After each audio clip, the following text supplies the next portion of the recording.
Focus. Focus.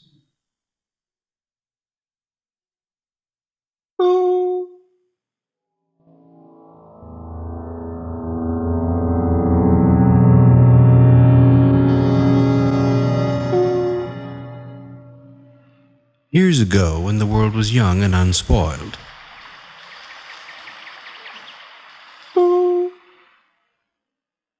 the streets were paved in gold.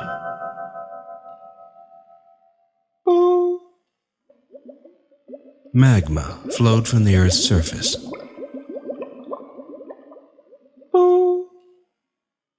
Corn was springing out of the ground.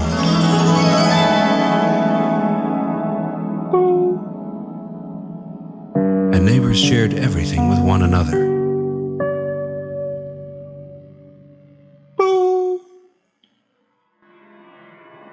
Then the white man came.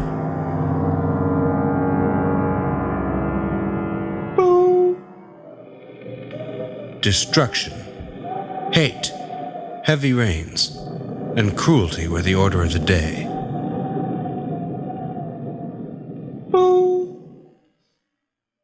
Used to be that the laughter of children could be heard in the morning when the rooster crowed.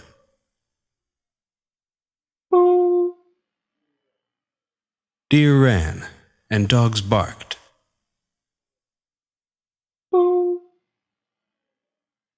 To stay warm, all one had to do was light a fire.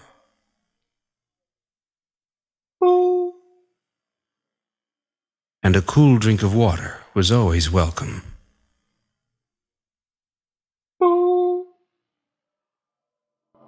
Then the white man came.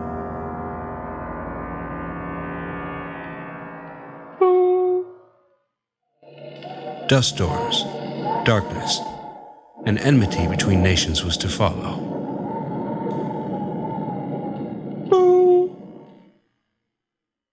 His continuing influence has been felt in the recent past. Consider the contamination of our rivers and streams, and the inflation of the 1970s.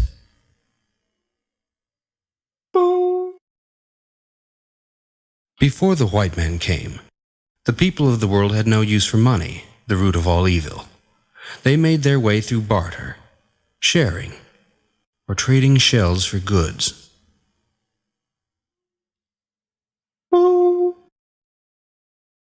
Houses were round, not square. The air was clean, not dirty.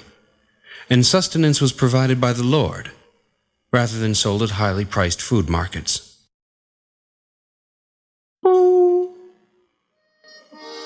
The first pilgrims to come to America fled England to escape religious persecution. When they landed at Plymouth Rock, they made friends with the American Indian, and together they had the first Thanksgiving dinner.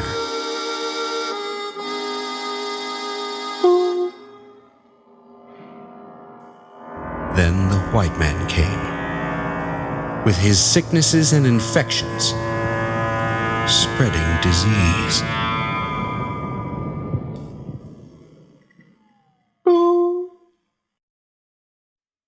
The pilgrims began to starve to death.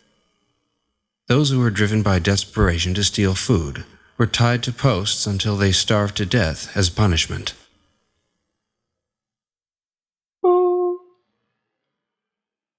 The American Indian was driven onto a remote reservation, where the soil was poor.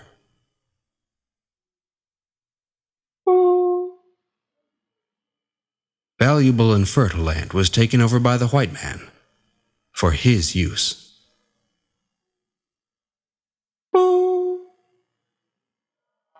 Until recently, parents have frightened their children by telling them that if they don't behave, the white man will come, reach his hand down their throats, and take out their hearts.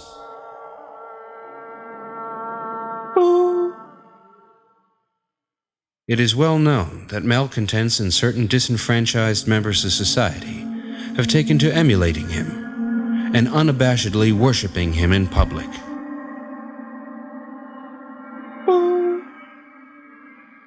A new trend, however, shows that a rising number of intellectuals are adopting a position previously thought to be only the province of misfits.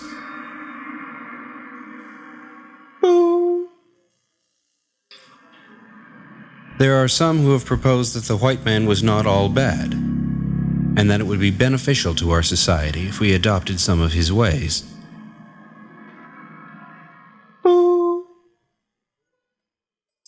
The case has been made that most brand-name insect poisons have been invented by the white man, and their continued use is evident in today's marketplace.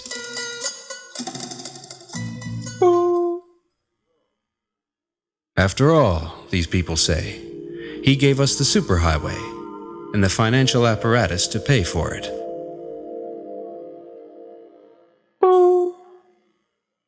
But how can we forget his wicked lies and broken treaties? Scarcely any of our nation's innocent wildlife have not tasted the shot from his rifles.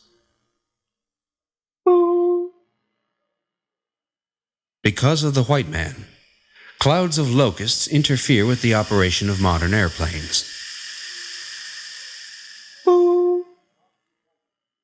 Because of the white man, our economic and political system has been cursed to remain governed by an irrational, inefficient, and unjustifiable process.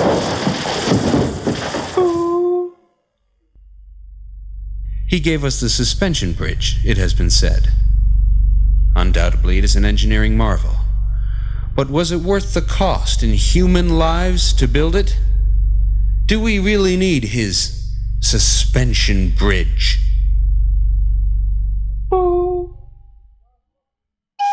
If God loved us, then why did he create the white man? This is a question that has been asked often, both today and throughout history.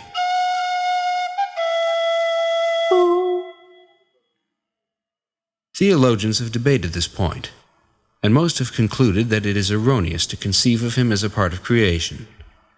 A few maintain that he created himself.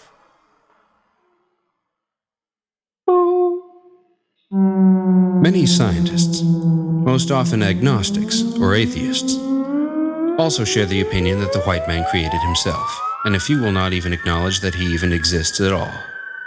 But scientists and theologians at the forefront have postulated that he was not created, but rather he appeared.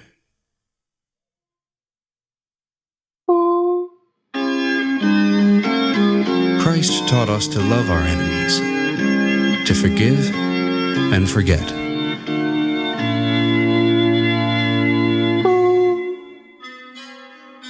But how can we forget what the white man has done, is continuing to do, and will certainly do in the future?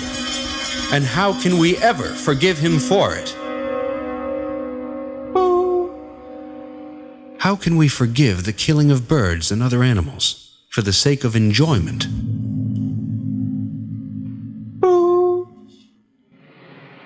The tempting of our teenagers with filthy pornography and dangerous sports.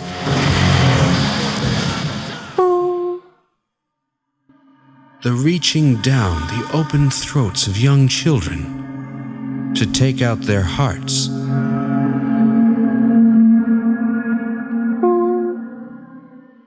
The atrocities he has committed are by far too numerous to mention.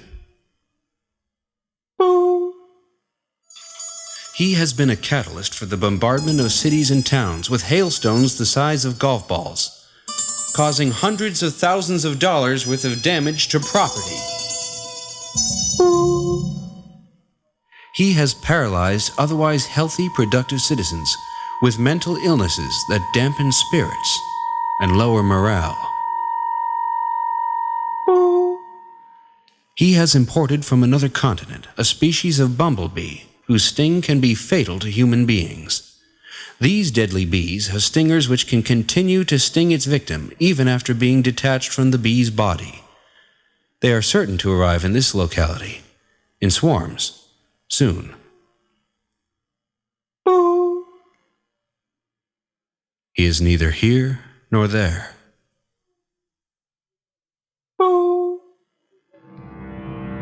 He is everywhere and can be seen spread across the night sky.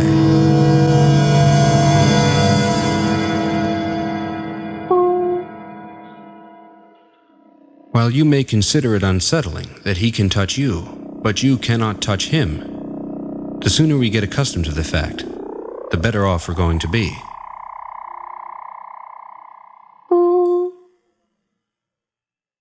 Try to lose yourself in constructive pursuits. Plant trees and repair household items. Bake a pie for a neighbor. Or build a house of cards.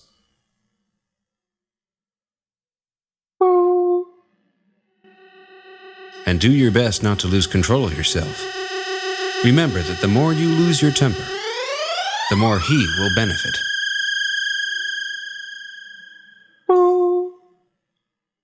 Stand your ground. There's no reason to give up so much of an inch of your territory. If you give an inch, he'll take a mile. If you let him, he'll push you right out of the place where you belong and onto a reservation.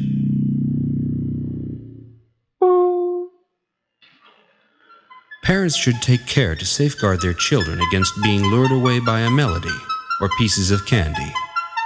It is in this manner that children are stolen away to the other side of the mountain every year, to be used.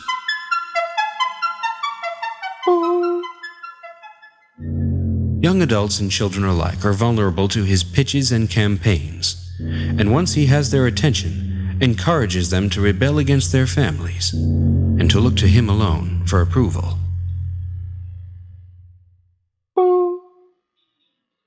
The group can be easily manipulated, and pressure from the group is employed to erode the stamina of dissenting individuals. Then they can be easily exploited for labor, certain favors, and for the harvesting of their internal organs.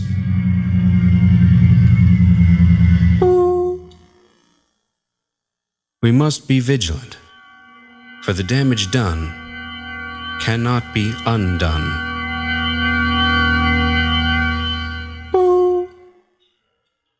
But despite past tragedy, and the inevitable tragedies in the future to come, it is our duty not to despair.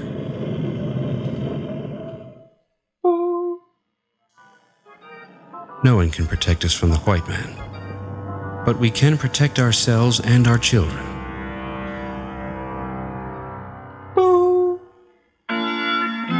It's up to us.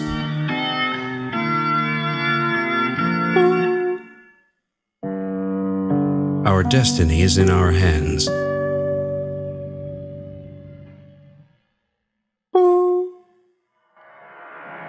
Even in a world where the white man may come and take away everything,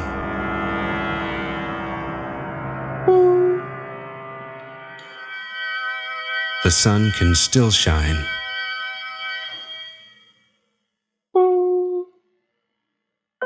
Stones can still be precious.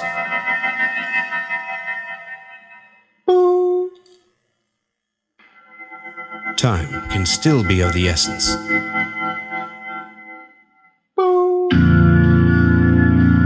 And love can still conquer.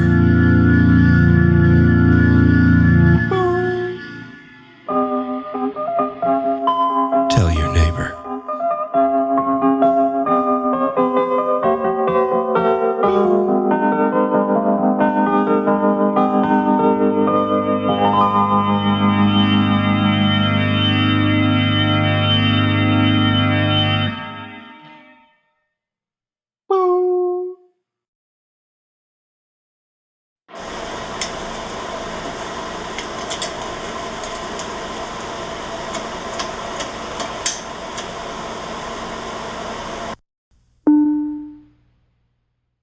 Focus.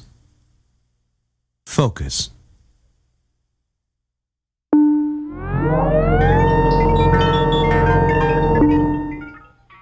Please, pick up after yourself. Caution. Troll. Quiet. Hospital. Slow. Children. Dip. Bump. Soft shoulder. Fallen statue zone.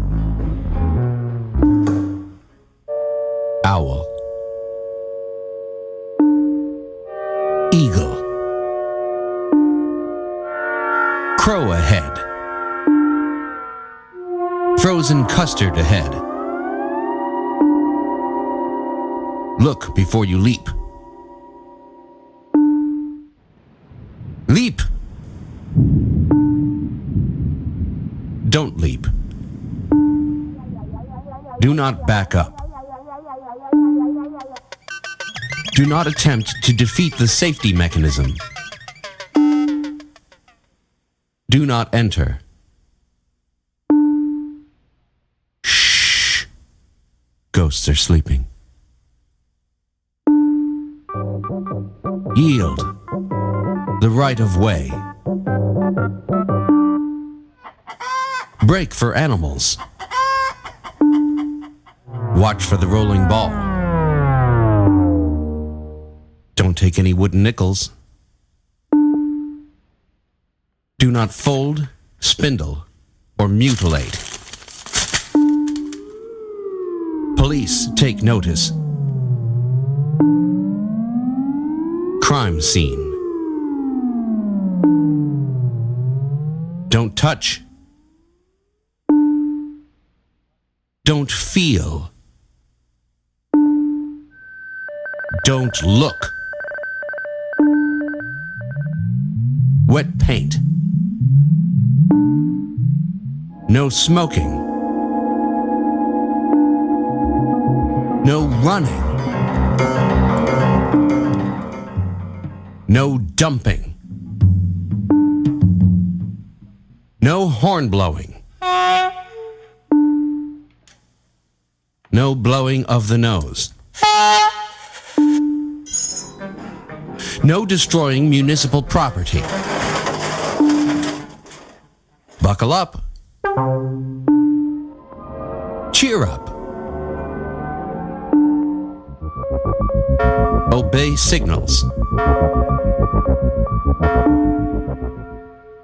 All girls and long-haired males must wear bathing caps. Don't feed the animals. Moose. Elk. Pedestrians. No vehicles beyond this point. Raise plow. Take ticket. Keep off the grass. Authorized personnel only. In case of emergency, break something. Dispose of properly. Enter here.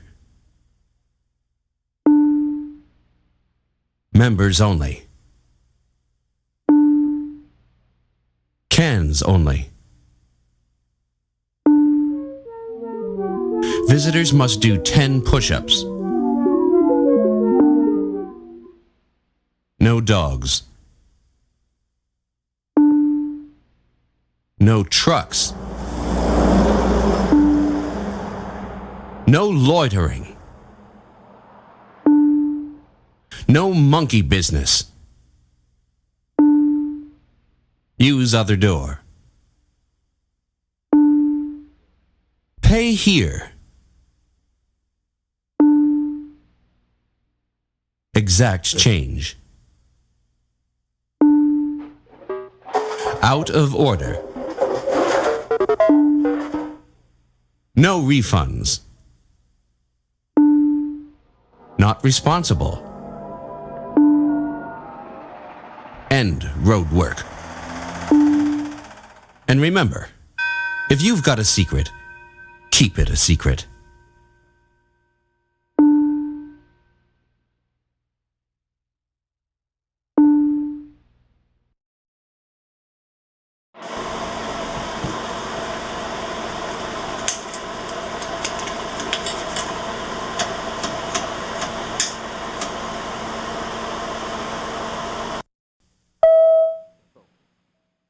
Focus. Focus.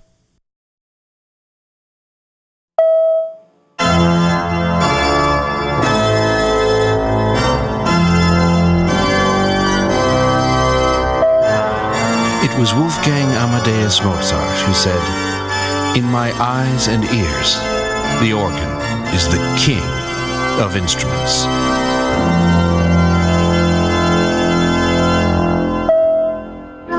The glorious sound of the mighty pipe organ, with its thousands upon thousands of individually speaking pipes. No greater glory has been known on God's earth than its majesty. It brings beautiful music to the multitudes, and greater glory to God.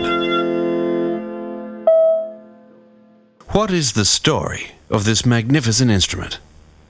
How did the organ come to reign over the musical world? Early man knew only the music of his own voice, accompanied by a rhythm produced with sticks and stones. In biblical times, the voice of man was often accompanied by pipes. The Romans combined many pipes together into the water-powered hydraulis, which excited the populace at public spectacles. The organs of the Middle Ages were primitive. These early organs had very few stops and required only one bellows boy. Whereas the larger instruments of the 16th century required many men to supply the organs with his hunger for ever more air.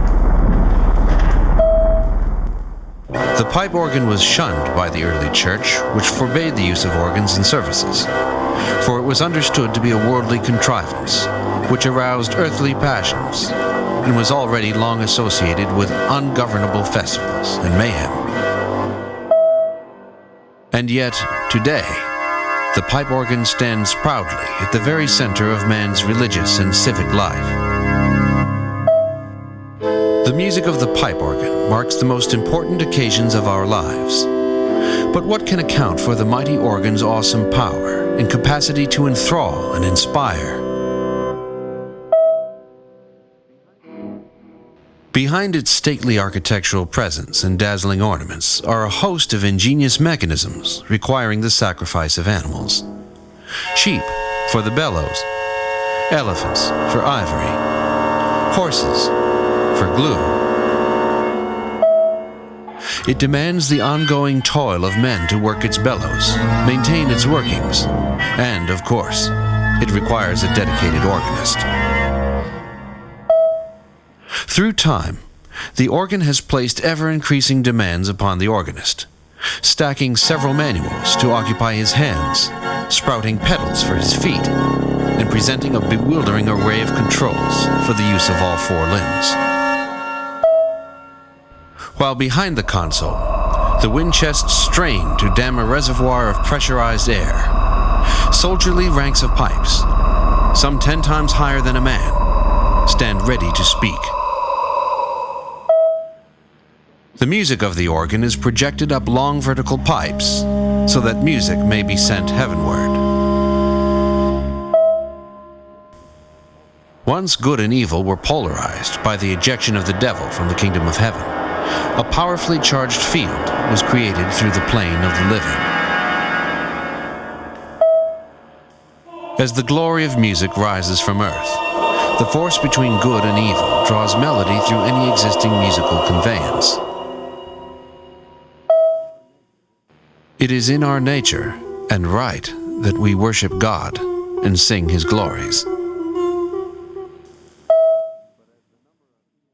But as the number of inanimate musical conduits increases, the flow of glory is directed away from human beings and diverted through these musical culverts. We stand now at a critical point, edging toward a fall from which we cannot recover.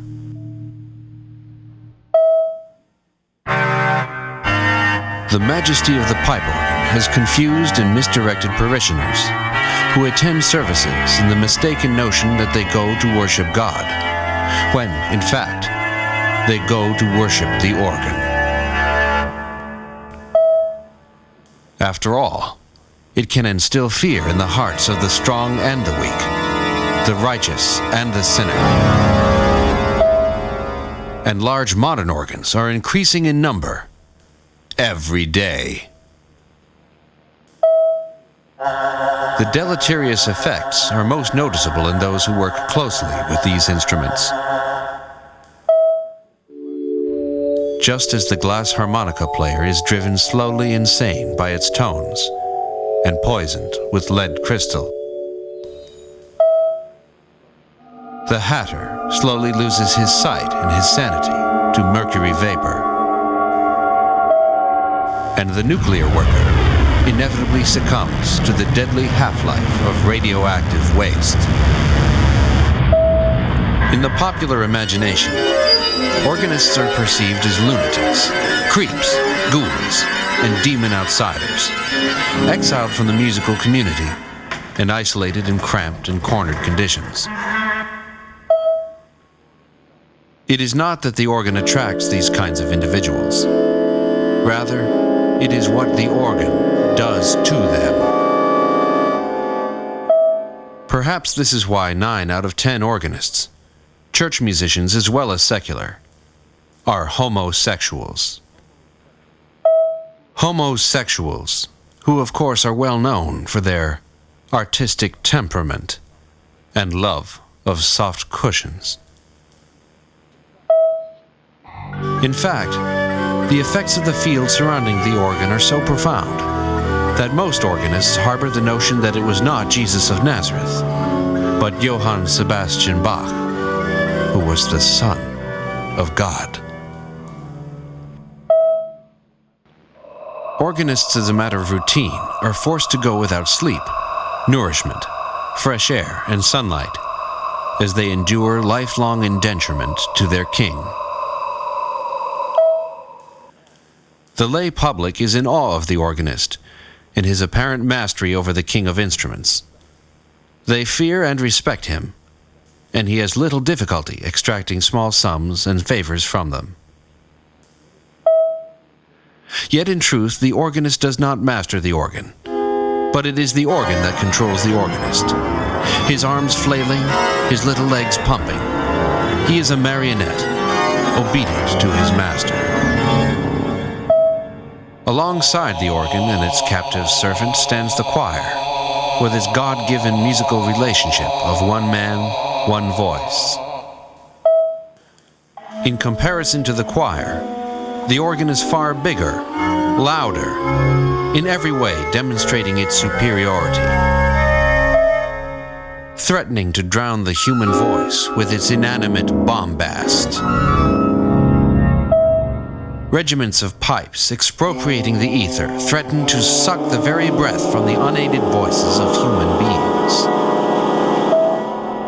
Although the pipes speak with the same air as we do, the organ need never breathe.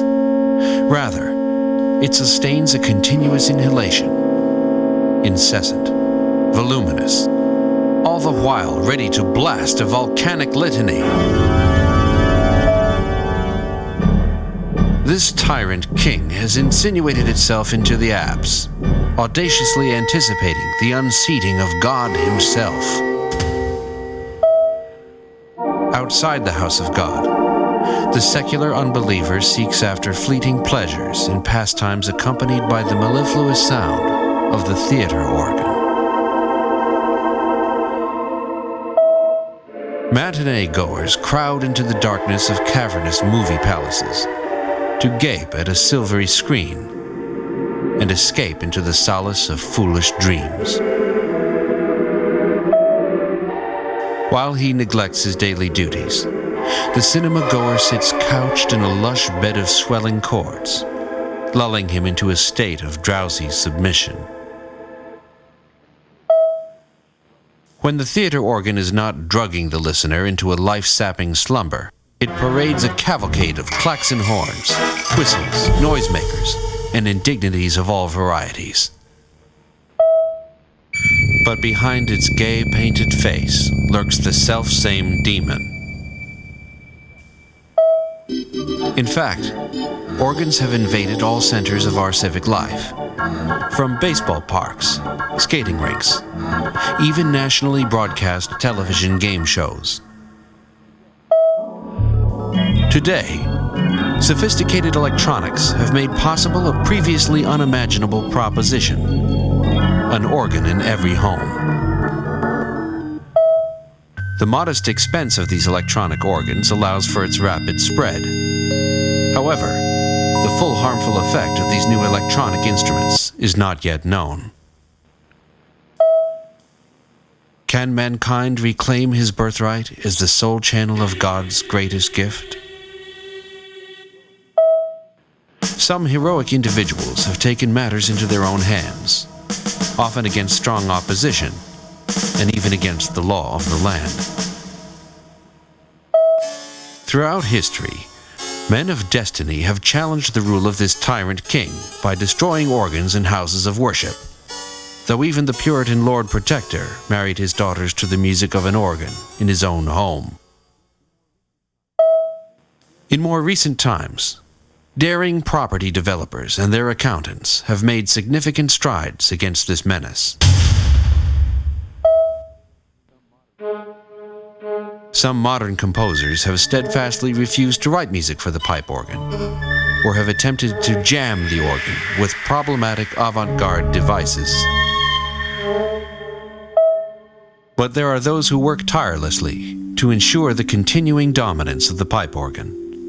So-called preservation societies across the world have formed international alliances, amassing vast funds and achieving positions of high influence. And so the organ's reign persists. Man can only blame himself, the devil, and his own wretched ancestors and progeny. Would that he were able to transcend his vanity and beg God's forgiveness for coronating this beast in the loft.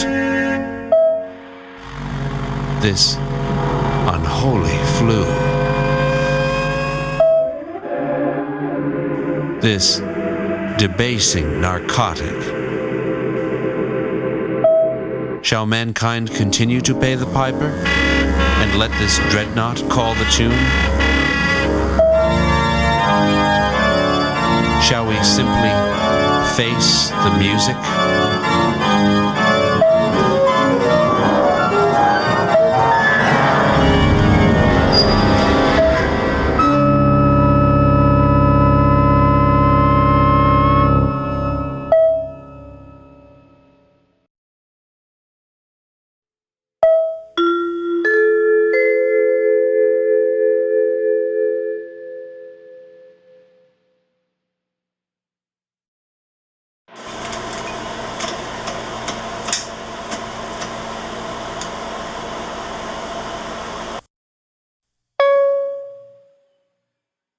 Focus.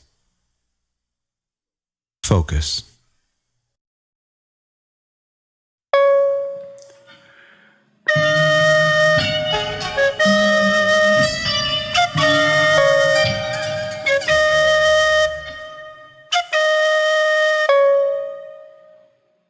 A man and his wife were once sitting by the door of their house, and they had a roast chicken in front of them, and were about to eat it together. Then the man saw that his old father was coming up the road, and quickly took the chicken and hid it, for he didn't want to give him any. The old man came, took a drink of water, and went away. Then the son went back to get the chicken, but when he reached for it, it had become a big toad, which jumped up onto his face and sat there, and wouldn't go away. If anyone tried to take it off, the toad gave him a poisonous look as though it would jump on his face, so no one dared go near it. He had to feed the toad every day, because if he hadn't, it would have fed off his face. He became a wanderer on the face of the earth, with never a moment's peace.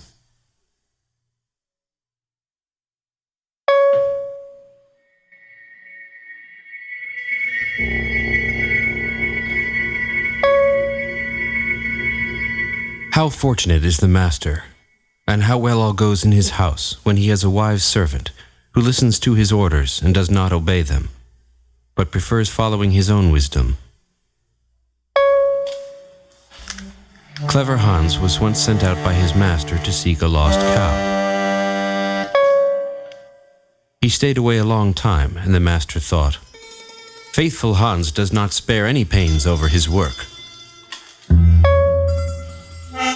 But when he did not come back at all, the master was afraid lest some misfortune had befallen him, and set out himself to look for him.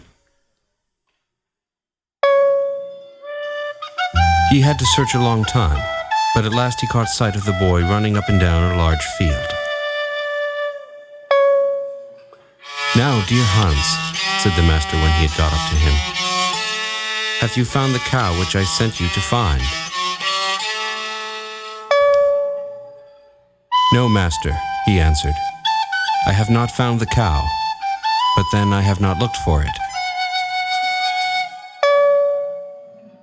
"Then what have you looked for, Hans?" "Something better, and that luckily I have found." "What is that, Hans?" "3 blackbirds," answered the boy. "And where are they?" asked the master.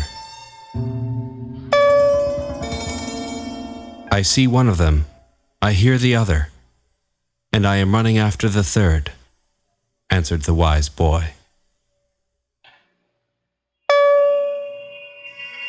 Take example by this. Do not trouble yourselves about your masters or their orders, but rather do what comes into your head and pleases you, and then you will act just as wisely as clever Hans.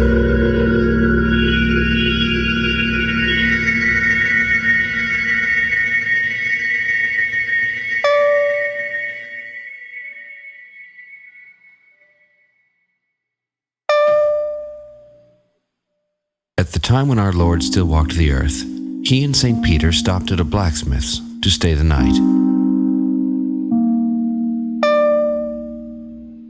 A beggar, bent with age and infirmity, came to the house and begged for alms.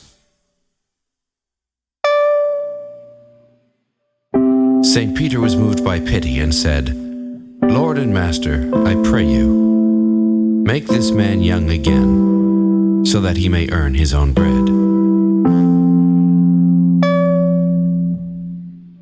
The Lord said gently, "Blacksmith, lend me your forge.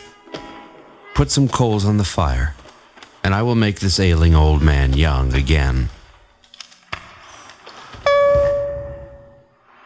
The blacksmith was willing, and St. Peter himself plied the bellows. When the fire sparked up large and high, the Lord took the little old man and plunged him right into the forge fire, so that he glowed like a rose bush, and praised God in a loud voice.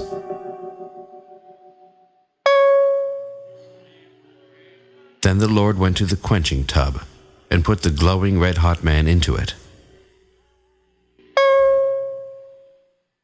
The water covered him, and after he was thoroughly cooled, the Lord gave him his blessing. Lo and behold, the little man sprang nimbly out, looking fresh, straight, healthy, as if he were but 20. The blacksmith, who had watched everything closely, invited them all to supper. The blacksmith had a half-blind, crooked old mother-in-law. She asked the boy if the flames had not been terribly painful, and he answered that he had never in his life been more comfortable, and that the flames had felt as cool as the morning dew. The words echoed in the ears of the old woman all night long.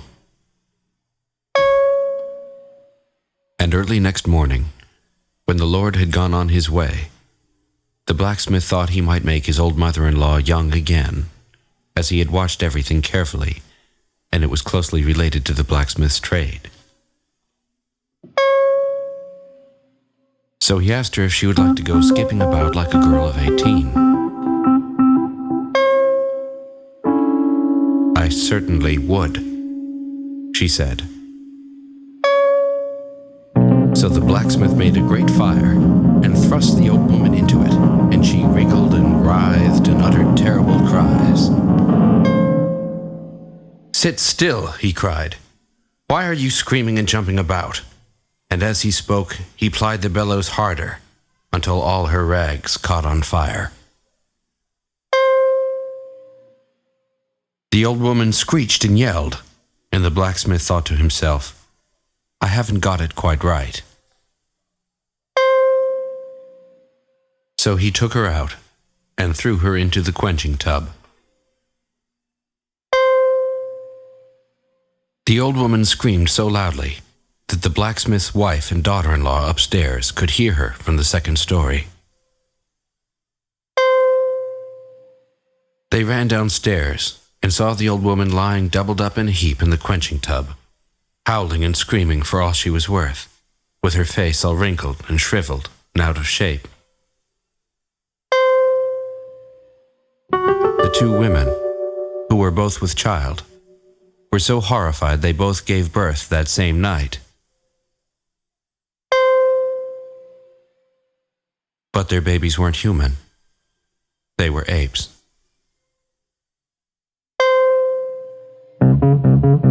They ran off into the forest, and that was the beginning of the apes.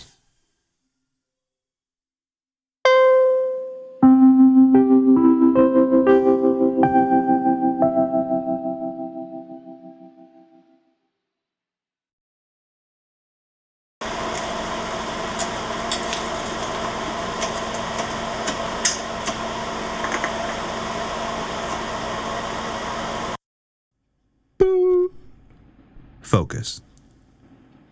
Focus.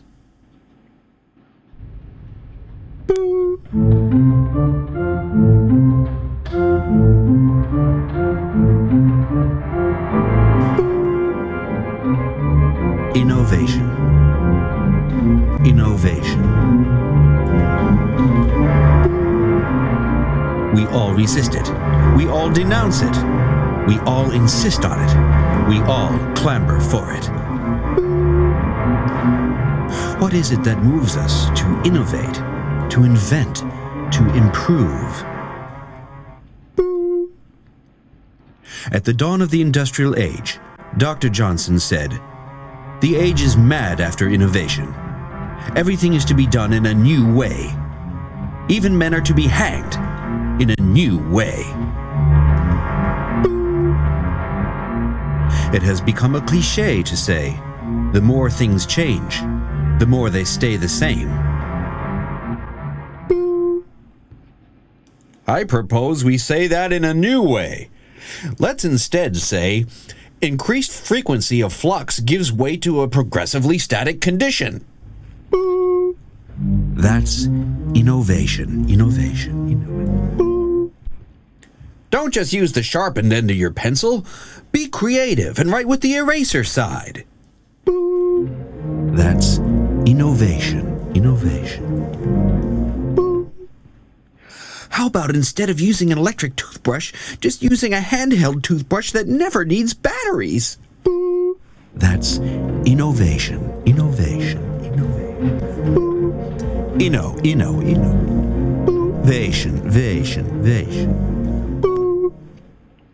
We inherit a rich tradition, generations upon generations of advances in music, medicine,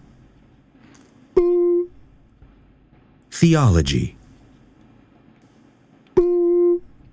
political science, and child-rearing techniques. Innovators and creative people are always breaking down boundaries, breaking down the walls, smashing conventions, breaking the rules, breaking, smashing, tearing down. A new broom made of synthetic fibers sweeps clean and is superior to an old broom, which is suitable only for wicked old witches. Boo. They say nothing is new under the sun.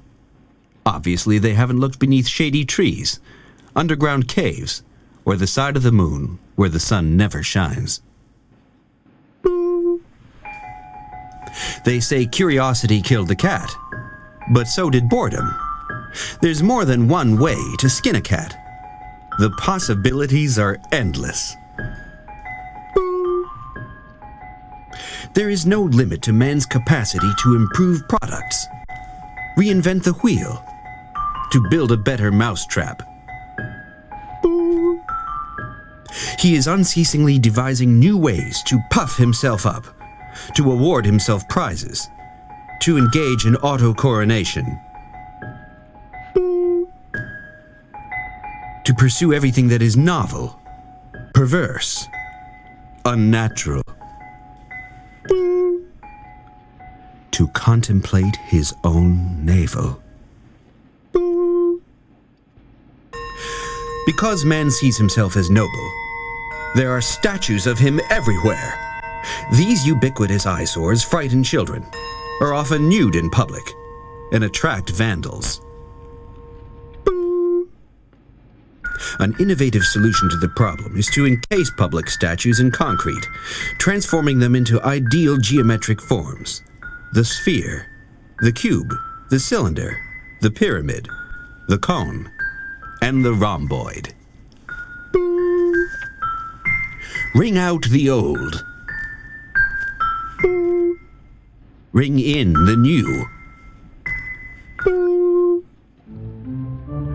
When will mankind cease his restless stirring, his vain journeying to and fro, in his ever-promiscuous search for the new? What sort of an example is this to our children? Is man destined to repeat ad infinitum the dreary parade of dynastic succession, forever ousting, toppling, dethroning, the nauseating circle of revolution after revolution? When will man ever outgrow his habit of innovation, and once and for all settle on what is right and good? If necessity is the mother of invention, let us eschew her wayward son and cleave only to bare necessity. Then, and only then, shall we appreciate the bare necessities we had all along, the way we know them, the way we love them, forever and ever and ever, forever and ever and ever. Boo.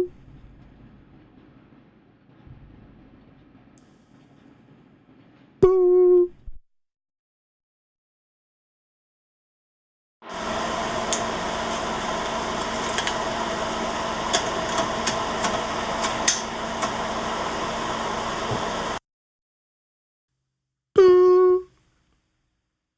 Focus. Focus.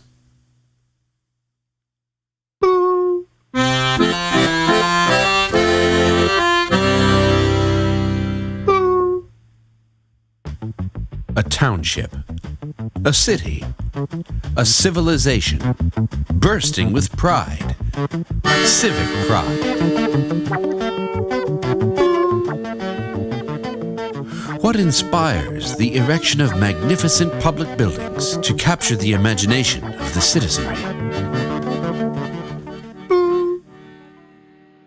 Courthouses that command respect for authority and the rule of law. Town halls that are a totemic presence, inspiring awe in the visitor and resident alike. Bandstands, shells, and gazebos from which issue beautiful music for people of all walks of life. Civic Pride, citizens may hold their heads high and enjoy the benefits of a commonwealth, leaving behind the solitude of the hermit and the restlessness of the nomad. Yet pride is one of the 7 deadly sins. How can the town fathers openly espouse, without shame, the vanity of naked pride? Civic envy, jealously competing for status with other municipalities for possessing the best public libraries, municipal swimming pools, and youth organizations. City governments promote civic sloth by providing park benches, which encourage idleness.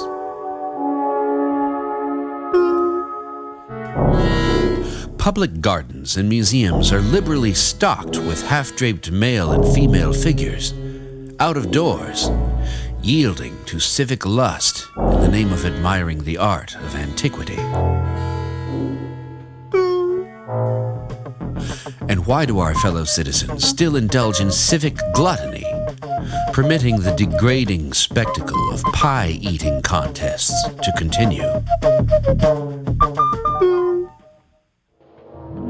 Some say that a ban on such practices would lead to increased civic wrath, what government leaders call sending a message to discourage visitors from wrongdoing.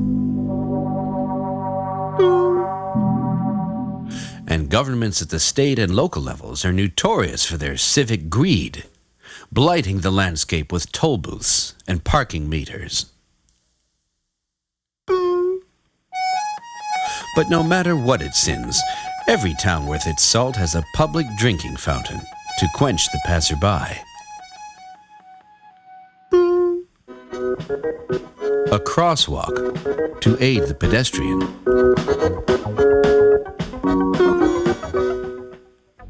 Street sweepers and storm drains. A police force to curtail mischief. Sand trucks to assist the sandman to send the children to sleep. Street lighting and a night watchman to ward off evil spirits. And snow removal equipment. Even in hot and humid climes, you never know when it'll come in handy to help elephants, cows, and other animals to get out of the road.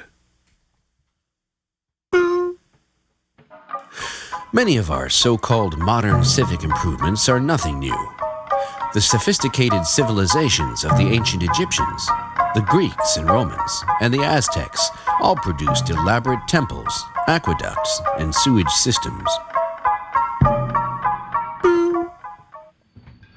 All of these technologically advanced civilizations conferred honors on those with exemplary physical and moral traits through human sacrifice or bloodletting. The sacrifice of a still beating human heart was offered up daily by the Aztecs, who called it precious eagle cactus fruit, to ensure the sun would continue to rise. At the focal point of the European town square was the gallows, the chopping block, the stake, the sacrificial apparatus through which a citizen was transported from this world to the next, witnessed by their peers. The carpenters, masons, blacksmiths, and linesmen required to construct the European sacrificial apparati were paid with tax revenue, a common fund to which we all contribute for the benefit of the public interest. Entire villages attended public executions, which were often followed by uncontrolled excesses and debauchery. The excitement of the mob knew no bounds, and so the arrival of the automobile was at first welcomed, for it helped keep the mob out of the streets, relegating it to the sidelines. But the insatiable automobile turned the city square into a clover-leaf intersection and gave rise to irresponsible teenage intercourse and speed-related deaths. In today's public square, gone are the gibbet, the gallows tree, and the ducking stool. In their stead, teenagers play frisbee. Tourists take pictures. Police ticket automobiles. And political candidates shake hands with everybody. What drives the candidate to seek public office? A sense of civic duty? A sense of public service? Or is it a meta-civic occult impulse that dare not speak its name? Be proud of your civic pride and display it with bunting, flags, banners, and ribbons. Thriving communities find good fellowship at public libraries, skating rinks, community theater, sewing bees, rifle enthusiast clubs, yard sales, and toddler sprinkler parties. The commitment to others is embodied in the Volunteer Ambulance Corps, the Fire Department, unpaid crime-fighting heroes, and the movement to make the forbidding stairs of older public structures handicap accessible. But civic life isn't all duty. The barn dance is a time-honored form of social intercourse. Though built for housing livestock, every generation has found the barn to be just the place for changing partners until everyone in town has gotten to know everybody else. And while we enjoy our recreational activities, let us not forget the veterans from our town who made the supreme sacrifice, purchasing our freedom with their blood. The common wealth that we all share reflects the fundamental human needs we all share, generation after generation. The need for running water, the need for public playgrounds,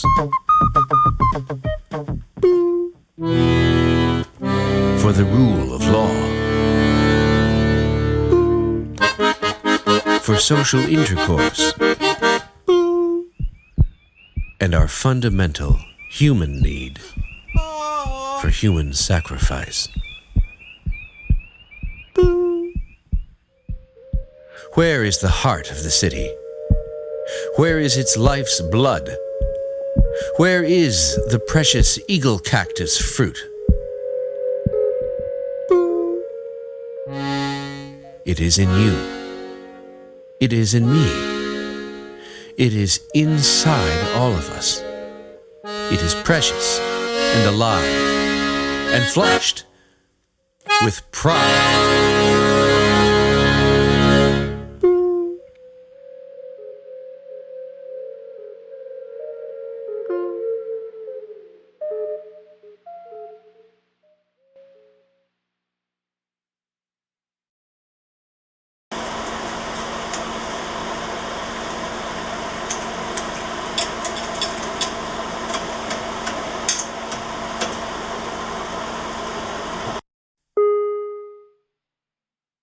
Focus. Focus.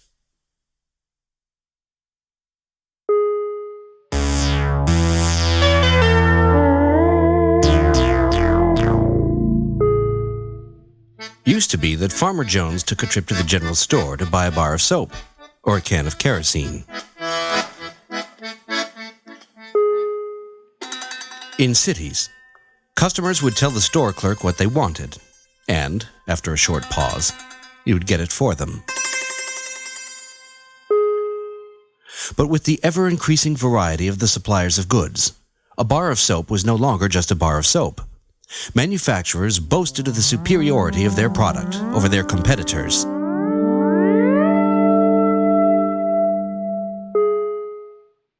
Before long, it was discovered that it was not the superiority of the product that conquered the marketplace. Rather, it was the package that presented the product that won the heart of the consumer. Consumers fell in love with mascots, trademarks, and heraldic devices, brought to life with color printing on attractive packages.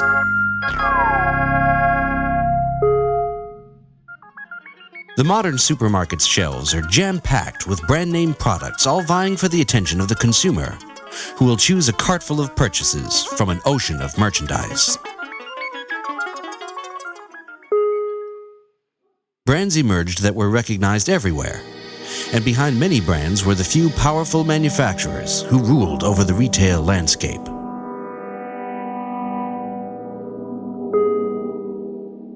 Manufacturers sought the services of artists and designers to create the familiar packages that the consumer would grow to trust and to love.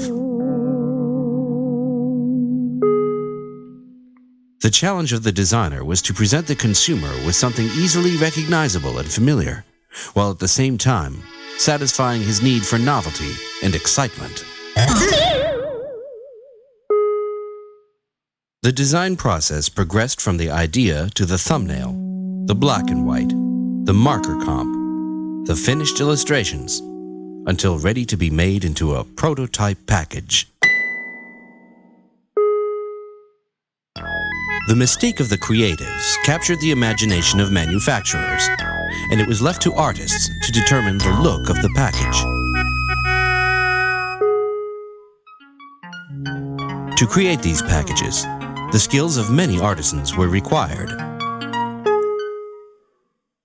Draftsmen employed rapidographs, electric erasers, sloping drafting tables. Comp artists rendered with pungent markers, 100% rag layout paper, and tissues. The typesetter possessed an encyclopedic knowledge of hundreds of typefaces, was seasoned in the fine art of kerning, and mastered his craft from the composition room to the modern linotype machine. The separator was a whiz with an X-Acto knife and worked with rubylith, acetates, and registration marks. And the printer, of course, turned all these combined efforts into reality, in large runs, from simple line art to four-color process. The art director coordinated and supervised all of these efforts. It all required time, hard work, and sacrifice. After months of work finalizing this process, the manufacturer decided when the products were introduced to market, the cost, the size, and how much they would allow to each retailer. In time, however, the retail landscape underwent a metamorphosis as supermarkets became dwarfed by gargantuan wubmarts, each an appendage of a national retail organization with enormous inventories and buying power. The wubmart's influence grew to the proportion of a near monopoly, dictating the terms of pricing, shelf time, and product introduction to manufacturers. Manufacturers responded by consolidating in order to gain leverage against wubmart. But no sooner was this accomplished, small investors became a force on Wall Street, demanding immediate results and quick returns. If the stock doesn't get 401k, it's AOK. Annually. Corporations could only see as far as year-end and became more focused on short-term deliverables and the bottom line. We must hit our numbers. Do Silverhead. It's about the top and Where's that bottom line. Wubmart order? To meet the new demands of the corporation, the design and trade wing of the industry had to consolidate as well, aided by the onset of the so-called digital revolution.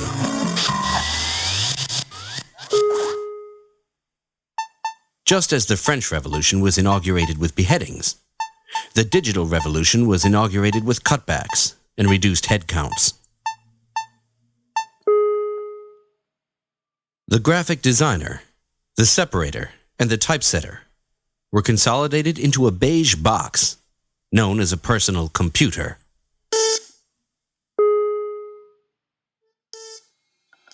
With a personal computer, anyone was a designer. My secretary has a PC. Can't she do the design? I have all the tools at my fingertips. Anybody can do it. Before long, designers were popping up everywhere.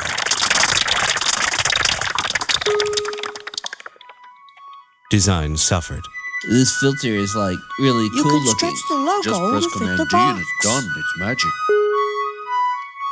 Lost to an ethereal digital world, designers lost touch with the physical realities of ink and print, and with the printers who would execute their designs.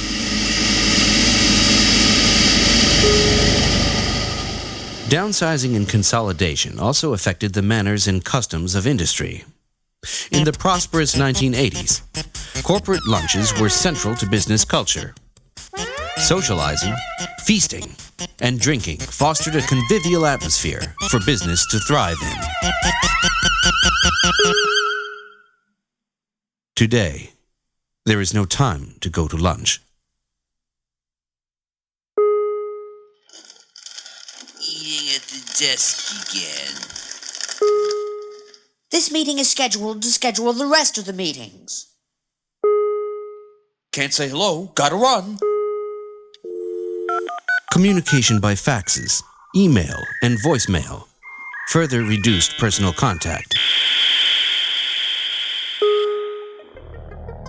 Less people doing more work faster.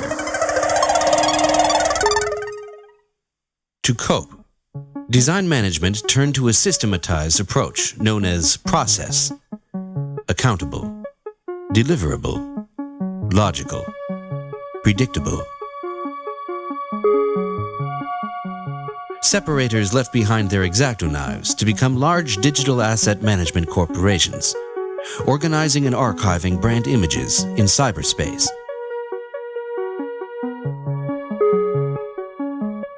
Design agencies have matured into brand identity strategists, specializing in the aesthetic and equitable value of the brand. The intuitive marketing approach of yesteryear has given way to new marketing theories. Experiential marketing, attitudinal marketing, target marketing.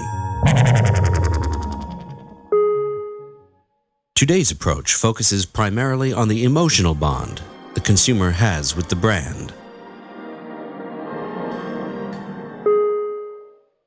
Brand ubiquity has become more important than the product itself. In fact, the brand has become the product, and goods and merchandise merely an expression of it. This brave new world of branding has brought us to a new consciousness, where the tangible is elevated over the intangible, the process over the result, the virtual over the real. After all, who is to say what is real and what is not real?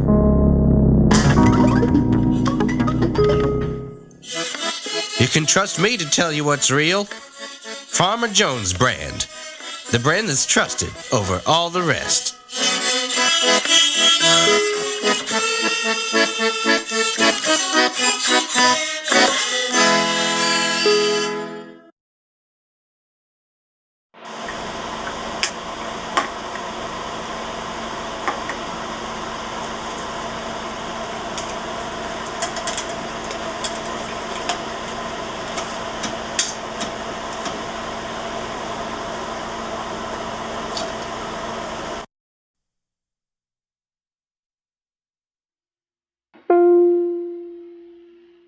Focus. Focus.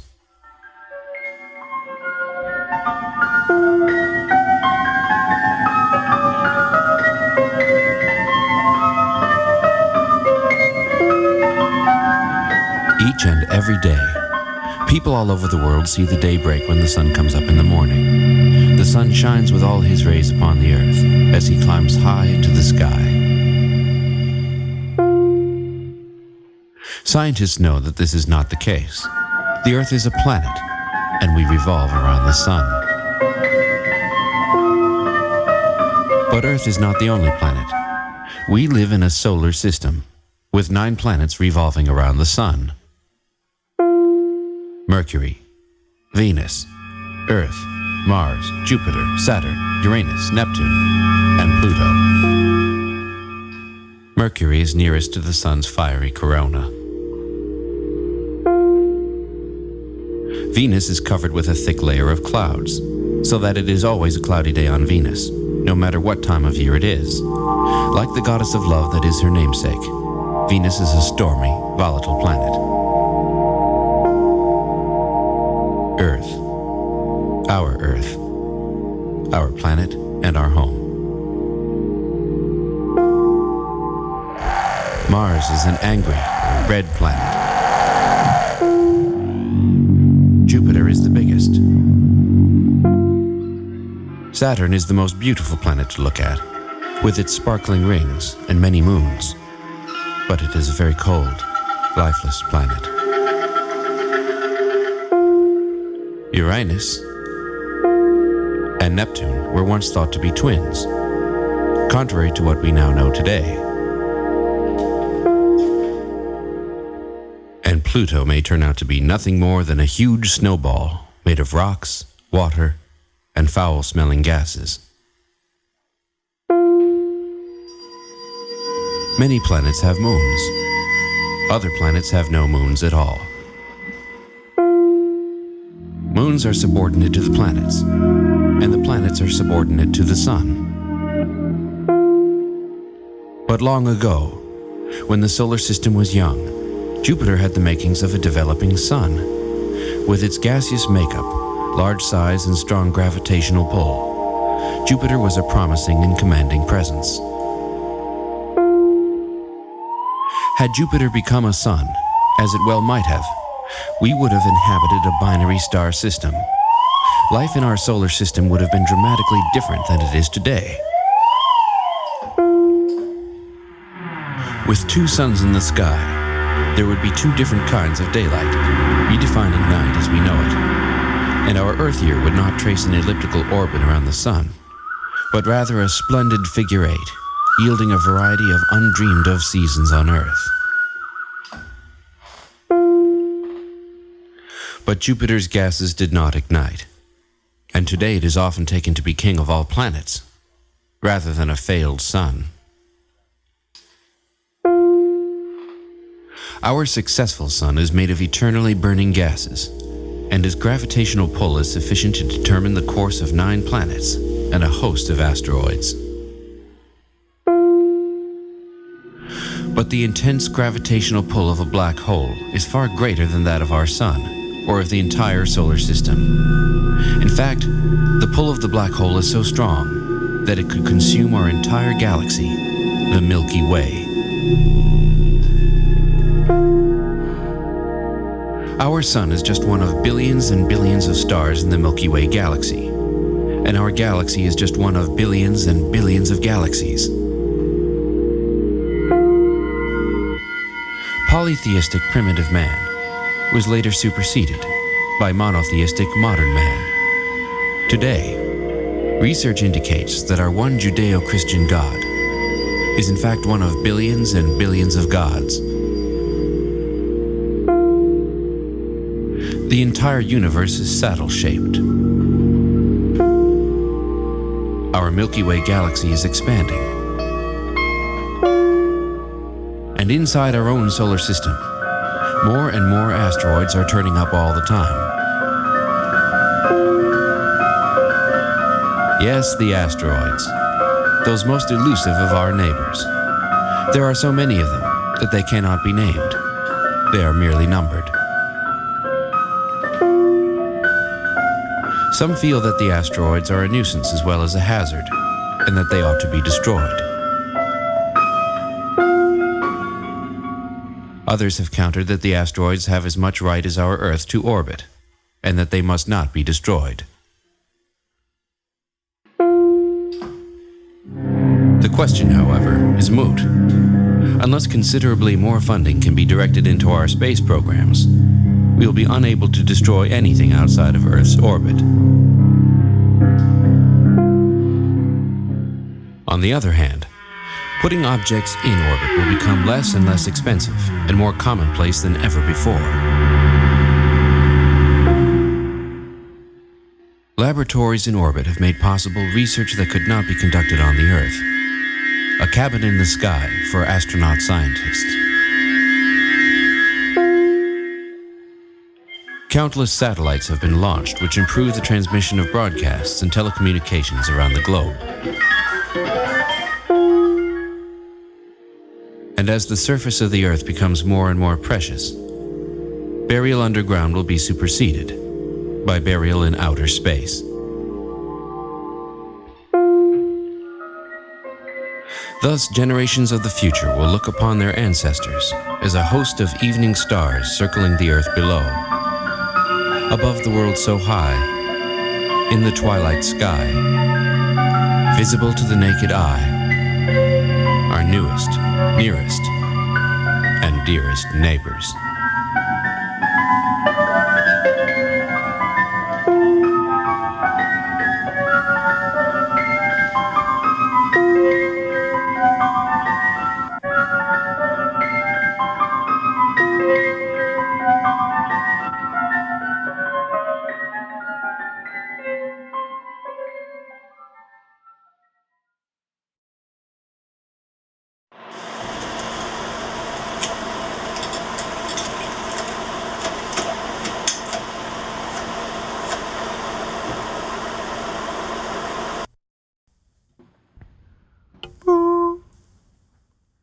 Focus. Focus.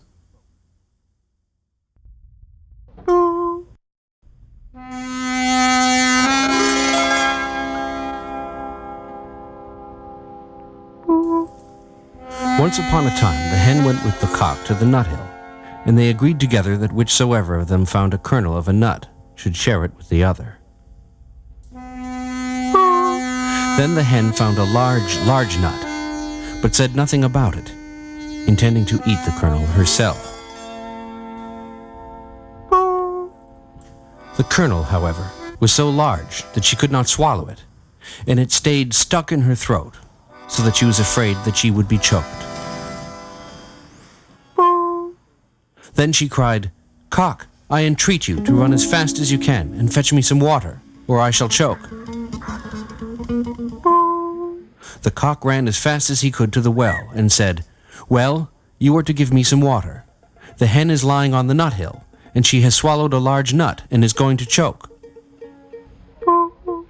The well answered, "First run to the bride, and get her to give you some red silk." The cock ran to the bride and said, "Bride, you are to give me some red silk. I want to give the red silk to the well. The well is to give me some water, and I am to take the water to the little hen, who is lying on the nut hill, and has swallowed a great nut kernel, and is going to choke." The bride answered, "First run and bring me my little garland, which is hanging to a willow." So the cock ran to the willow and drew the garland from the branch and took it to the bride, and the bride gave him some red silk for it, which he took to the well, who gave him some water for it. Then the cock took the water to the hen. But when he got there, the hen had choked in the meantime, and lay there dead, and did not move. Then the cock was so distressed that he cried aloud, and every animal came to lament the hen. And 6 mice built a little carriage to carry her to her grave. And when the carriage was ready, they harnessed themselves to it, and the cock drove. On the way, however, they met the fox, who said, "Where are you going, cock?" "I am going to bury my dear hen." "May I drive with you?"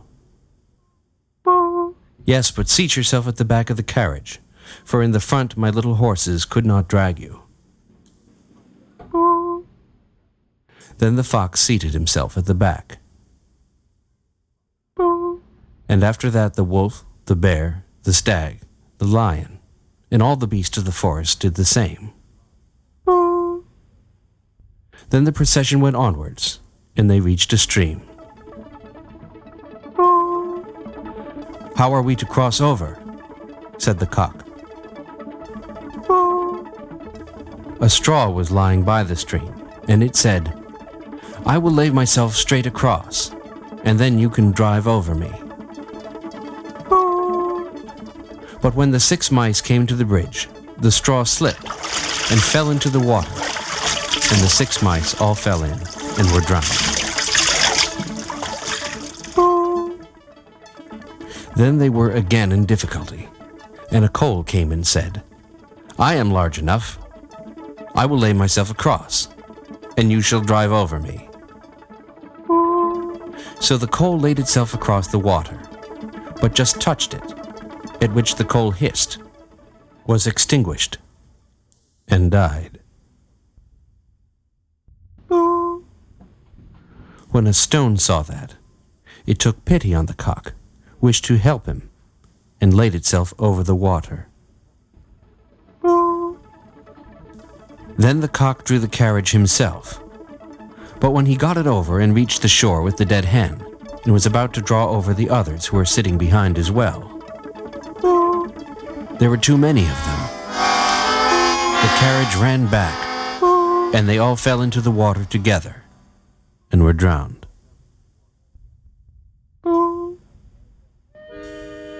Then the cock was left alone with the dead hen, and dug a grave for her and laid her in it, made a mound over the grave, and sat on the mound and mourned until he too died.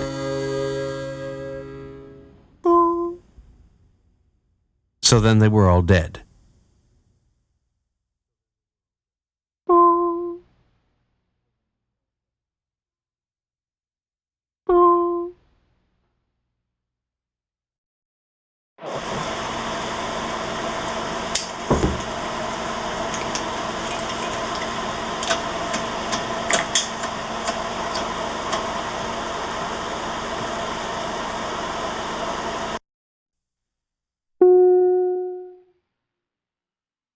Focus.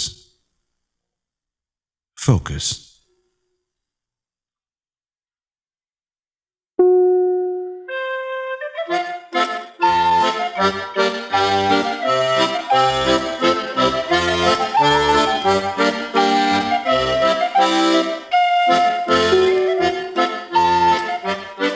Once upon a time, there was a little girl and a little boy. Their mother and father, when they were alive, loved them very much. One morning, the little girl and boy were on their way to school, when suddenly, a very ugly and bad man stood in front of them, blocking the way. "Please get out of the way, mister," they cried. "We're going to school." But the man picked them up by their collars and popped them into a bag. They felt the bag being lowered into the back of a car, and they went bumpity-bump along the road. The car stopped, and the man stepped into a store to buy some things. "This is our chance," said the girl. They tumbled out of the car and ran as fast as they could while they were still in the bag. "This is just like the three-legged race," said the boy. They fell kerplop in a field behind the store.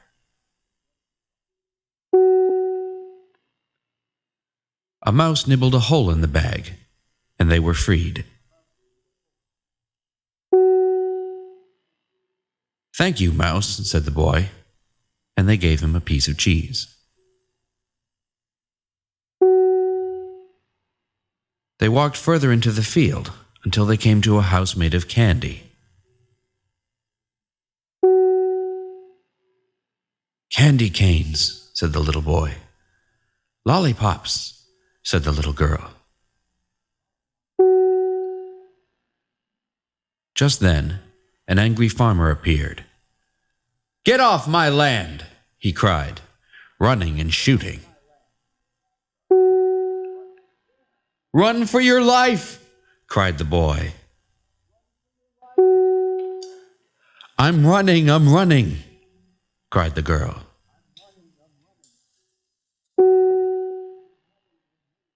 "I'll tan your hides!" cried the farmer.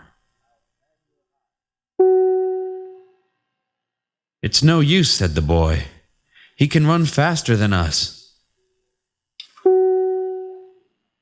"We'll trick him," said the girl. They hid behind a well and tugged on the rope. "So, you think you can hide down there, do you? You're finished," said the farmer.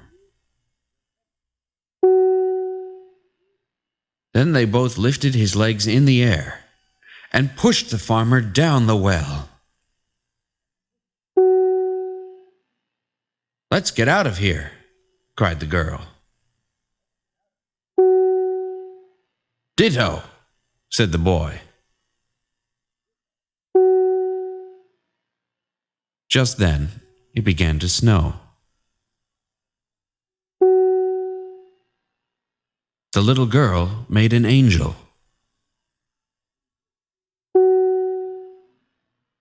The little boy made a snowman.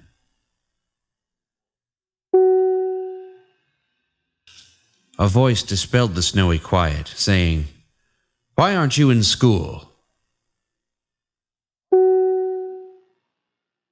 They turned around and saw a truant officer. "We tried to go to school," said the boy, "but first there was a bad man, and then there was a farmer." "No excuses," cried the truant officer. "Children like you need to go to reform school," and he dragged them away. In reform school, there was nothing to eat but bread and water.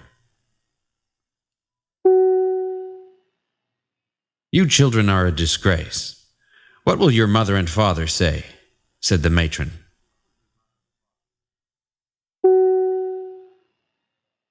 "Our mother and father are in heaven," said the girl. "We'll have no smart talk from you, young lady," cried the matron, and hit her with a ruler. "How dare you hit my sister?" said the boy, and he stuffed a chalkboard eraser into the matron's mouth. The bell rang. They climbed up an air shaft. They crawled over the chimney stacks.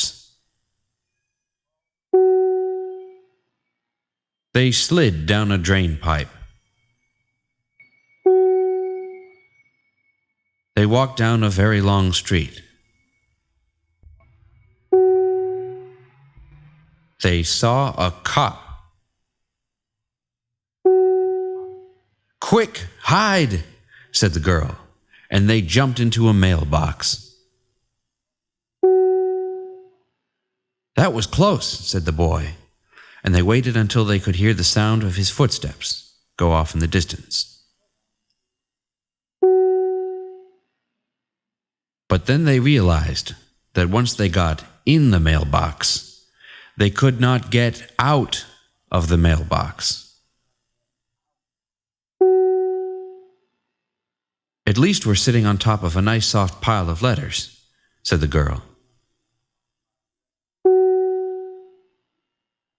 They sat in the mailbox for 5 hours.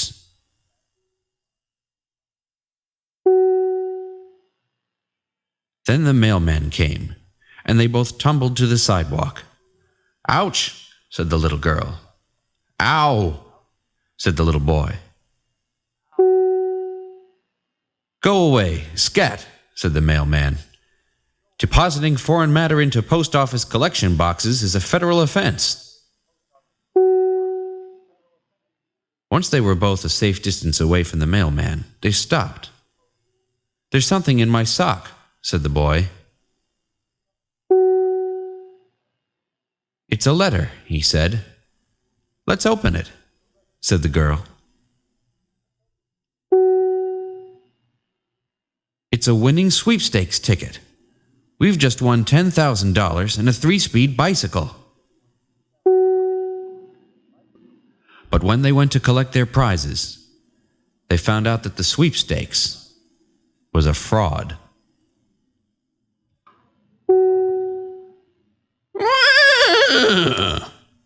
A horse walked up behind them. "I want to ride the horsey," said the girl. "Me too," said the boy. But no sooner did they get on top of him, the horse bucked and threw them off his back. They flew through the air.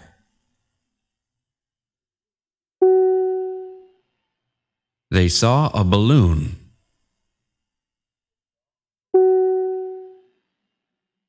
An airplane. A pelican. And an antique car. They landed in a playing field where teenagers were playing soccer. "Get off the field!" cried one of the teenagers. When they reached the park, they stopped at a public drinking fountain.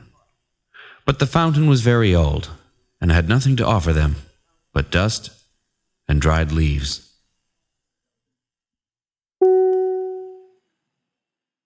Then they began to cry.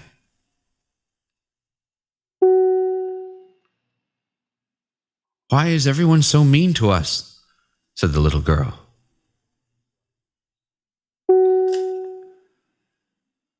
"Maybe we've never been to school, but Mother and Father loved us very much. What more could we want?" said the little boy. "Ice cream," said the little girl.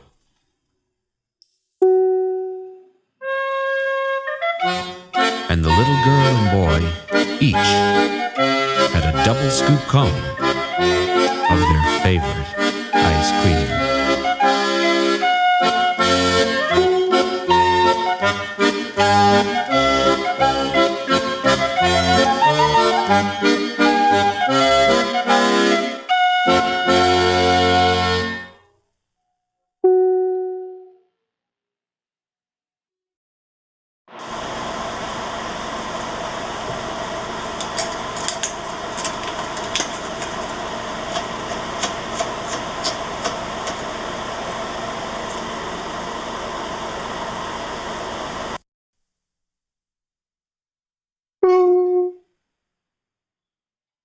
Focus.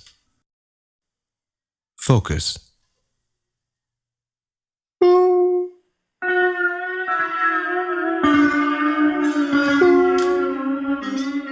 This day you have become the people of the Lord your God. You shall therefore hearken to the voice of the Lord your God, and keep his commandments and statutes. Cursed be the man who makes a carved or molten idol, an abomination to the Lord, and sets it up in secret. Cursed is he who dishonors his father or his mother. Cursed be he who moves his neighbor's landmarks. Cursed be he who misleads a blind man on his way. Cursed be he who violates the rights of the alien, the orphan, or the widow. Cursed be he who has relations with his father's wife, for he dishonors his father's bed. Cursed be he who has relations with any animal. Cursed be he who has relations with his sister or half-sister. Cursed be he who has relations with his mother-in-law. Cursed be he who slays his neighbor in secret. Cursed be he who fails to fulfill any of the provisions of this law.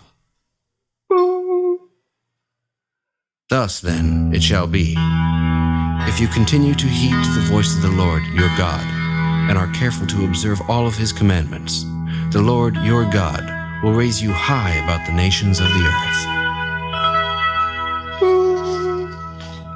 May you be blessed in the city, and blessed in the country. Blessed be the fruit of your womb, the produce of your soil, and the offspring of your livestock, the issue of your herds, and the young of your flocks. Blessed be your grain bin and your kneading bowl. May you be blessed in your coming in, and blessed in your going out. The Lord will beat down before you the enemies that rise up against you. When all the nations of the earth see you bearing the name of the Lord, they will stand in awe of you. The Lord will open up for you his rich treasure house of the heavens, and give your land rain in due season, blessing all of your undertakings, so that you will lend to many nations, and borrow from none. The Lord will make you the head, not the tail, and you will always mount higher and not decline, as long as you obey the commandments of the Lord your God. But if you do not hearken to the voice of the Lord your God, and are not careful to observe all of his commandments, these curses shall come upon you and overwhelm you. May you be cursed in the city, and cursed in the country. Cursed be your grain bin and your kneading bowl. Cursed be the fruit of your womb, the produce of your soil, and the offspring of your livestock, the issue of your herds, and the young of your flocks. May you be cursed in your coming in, and cursed in your going out. The Lord will put a curse on you, defeat and frustration in every enterprise you undertake, until you are speedily destroyed and perish for the evil you have done in forsaking him. The Lord will bring a pestilence upon you that will persist until he has exterminated you from the land you are entering to occupy. The Lord will strike you with wasting fever, with scorching fiery drought, with blight and searing wind that will plague you until you perish. The sky over your heads will be like bronze, and the earth under your feet like iron. For rain, the Lord will give your land powdery dust, which will come down upon you from the sky until you are destroyed. The Lord will let you be beaten down by your enemies. Your carcasses will become food for all the birds of the air and for the beasts of the field, with no one to frighten them off. The Lord will strike you with boils and with tumors, eczema and the itch, until you cannot be cured. And the Lord will strike you with madness, blindness, and panic, so that even at midday you will grope like a blind man in the dark, unable to find your way. You will be oppressed and robbed continually, with no one to come to your aid. Though you betroth a wife, another man will have her. Though you build a house, you will not live in it. Though you plant a vineyard, you will not enjoy its fruits. Your ox will be slaughtered before your eyes, and you will not eat of its flesh. Your sons and daughters will be given to a foreign nation, while you look on and grieve for them in constant helplessness. people whom you do not know will consume the fruit of your soil and all of your labor, and you will be oppressed and crushed at all times without surcease, until you are driven mad by what your eyes must look upon. The Lord will bring you to a nation which you and your fathers have not known, and there you will serve strange gods of wood and stone, and will call forth amazement, reproach, and barbed scorn from all the nations which the Lord will lead you. Though you spend much seed on your field, you will harvest but little, for the locusts will devour the crop. Though you plant and cultivate vineyards, you will not drink or store up the wine, for the grubs will eat the vines clean. Though you have olive trees throughout your country, you will have no oil, for your olives will drop off unripe. Though you beget sons and daughters, they will not remain with you, but will go into captivity. Buzzing insects will infest your trees and the crops of your soil. The alien residing among you will rise higher and higher above you, while you sink lower and lower. He will lend to you, not you to him. He will become the head, you the tail. All these curses will come upon you, pursuing you and overwhelming you until you are destroyed, because you would not hearken to the voice of the Lord your God. They will light on you and your descendants as a sign and a wonder for all time. He will put an iron yoke on your neck until he destroys you. The Lord will raise up against you a nation whose tongue you do not understand, a nation of stern visage that shows neither respect for the aged or pity for the young. They will consume the offspring of your livestock and the produce of your soil until you are destroyed. They will leave you no grain or wine or oil until they have brought about your ruin. They will so besiege you that in the distress of the siege you will eat the fruit of your womb, the flesh of your own sons and daughters, whom the Lord your God has given you. The most refined and fastidious man among you will begrudge his brother and his beloved wife and his surviving children any share in the flesh of his own children that he himself is using for food. The most refined and delicate woman among you will begrudge her beloved husband and her son and daughter the afterbirth that issues from her womb and the infant son she brings forth when she secretly uses them for food, for want of anything else, in the straits of the siege to which your enemy will subject you.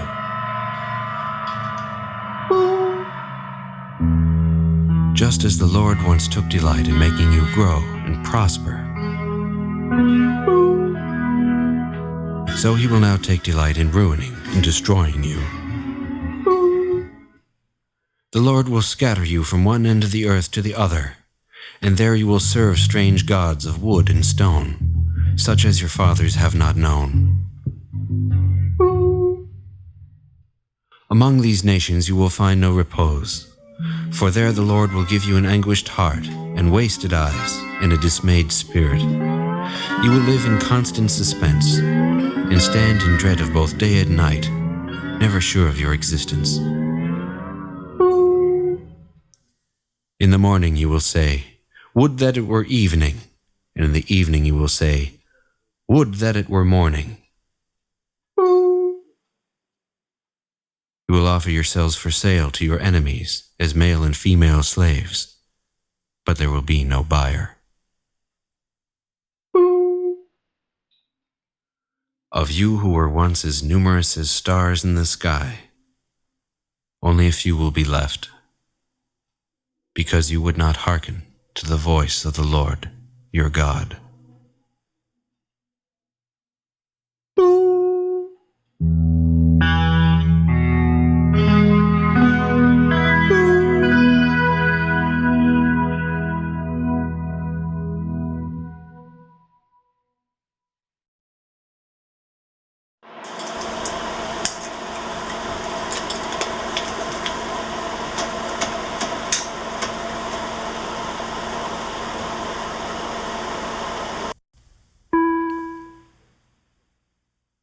Focus.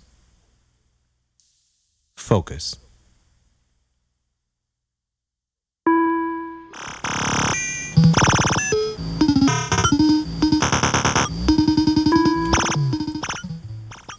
How do you know anything?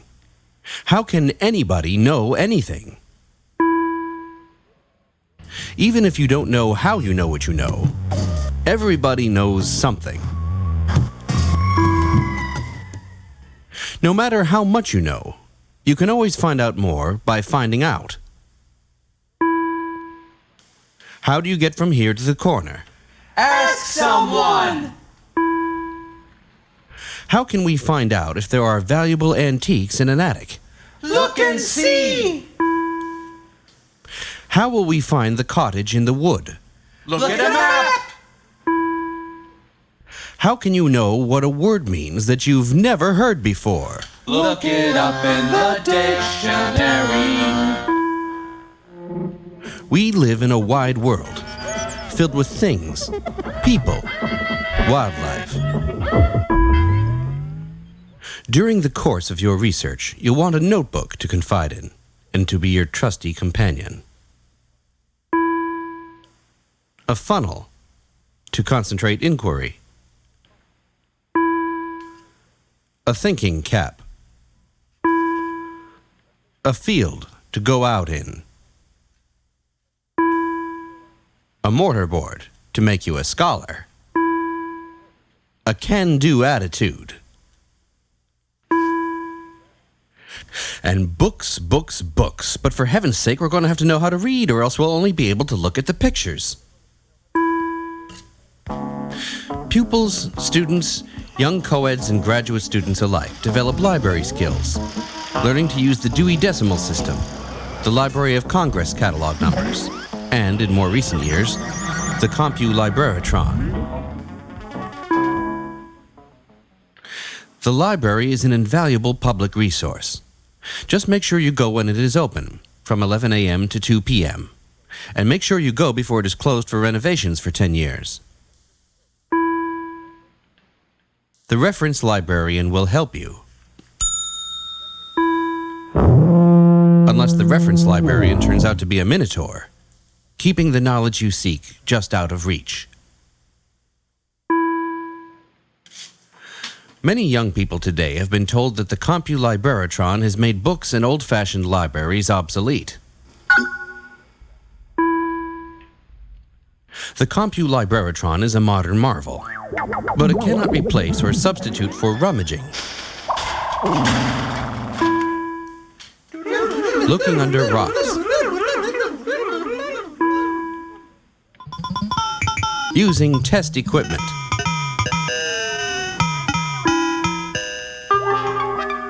observing movement, and stopping to smell the flowers. But how do you find a needle in a haystack? One way is to look carefully, methodically, parting the hay with your hands and putting the searched hay in a separate pile.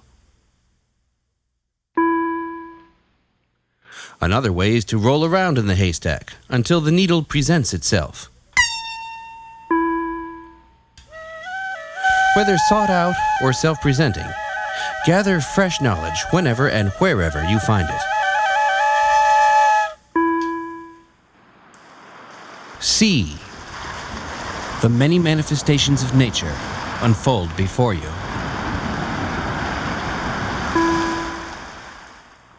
Smell a phonograph that plays unbreakable records.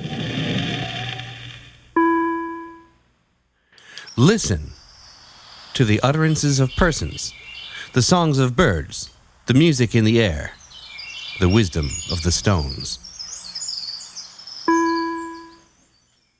Feel plush sofas, ventral surfaces, barnacled hulls, leaves and grasses. Imagine what it's like to live in a special house on another planet where it is night all of the time.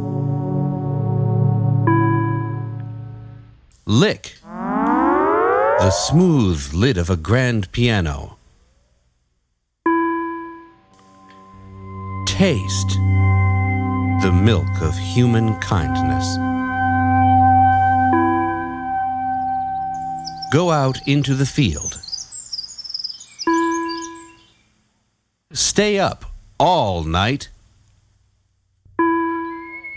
Breakfast with colleagues. We may also draw on the experiences of others, what our fellow creatures have already discovered, or turn to that vast repository of human events known as history. Throughout the ages, man has never outgrown the drive to record his deeds in a vain bid to achieve immortality. Today, we benefit from this drive. Were it not for his vanity, there would be no recorded history. What wipes out the wisdom of the ages? Forgetting! What ruins everything? Mildew! How can we protect our treasures from molds, breakage, rust, and dry rot? By taking good care of them! Conserve artifacts, and you will stand on the shoulders of giants. Categorical thinking is helpful, but be careful. Don't get caught in its grid. When good researchers ambulate through the landscape, they judge distances. Look at pictures. Listen to speeches. Take measurements. Make field recordings. Conduct interviews.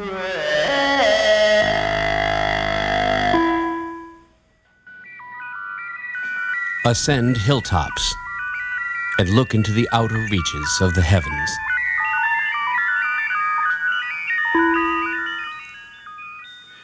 If you know what you're doing, you'll go far. If you don't know what you're doing, you'll go even farther. For it is only through stumbling and bumbling that we discover doors to other worlds, unpublished texts, hidden statues.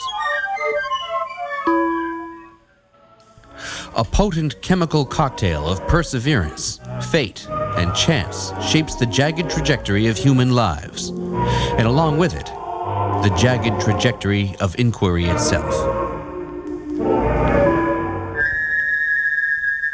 We set our sights on lofty goals, but some of our best research is discovered unplanned along the way.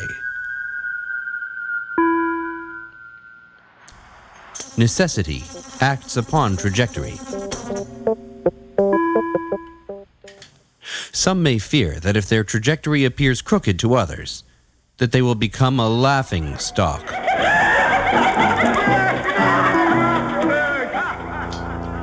Though to some this path may appear crooked, the fabric of space-time is undulated into a complex geometry, understood to be a cosmic foam.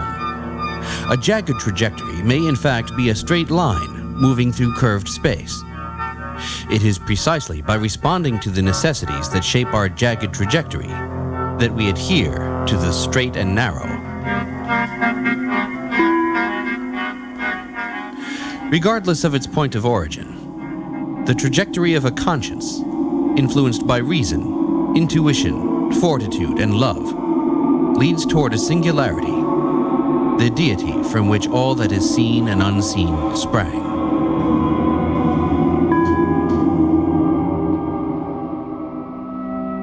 Good luck to you on your research, and God bless you.